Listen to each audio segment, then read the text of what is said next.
Well, inaantay po ni Presidente yung listahan ng mga korap na ahensya ni Senator Pacquiao, no? Gaya ng sinabi ko kahapon, bagamat sinabi niya isa dun sa ahensyang yun ay DOH, talaga naman pong naimbestigahan na yan fully ng Senado, no? So wala pong bago dun sa sinabi niyang departamento na DOH. So sana nga po, bago man umalis si Senator Pacquiao, makapagsabik siya kung sino talaga ang dapat maimbestigahan dahil ang mensahe ni Presidente, hindi po niya tinotolerate ang korupsyon. Malaman lang niya kung saan meron sunog at papatayin niya yung sunog na yun.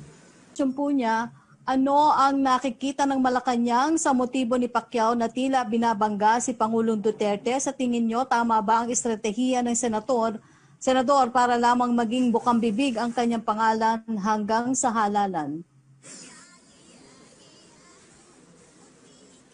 Politika po yan, no? Alam naman natin lahat, gustong tumakbo ng Presidente ni Senator Pacquiao. Sa akin po, hindi tamang estratehiya yan.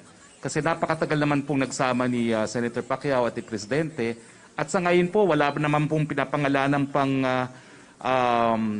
tao ang Presidente na i-endorso niya para maging Presidente sa susunod na halalan.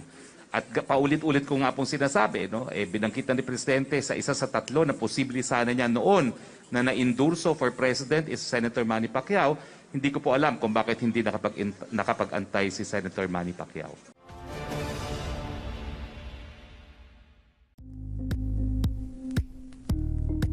Thank you for watching Politico TV. Please like and subscribe to our channel for more videos.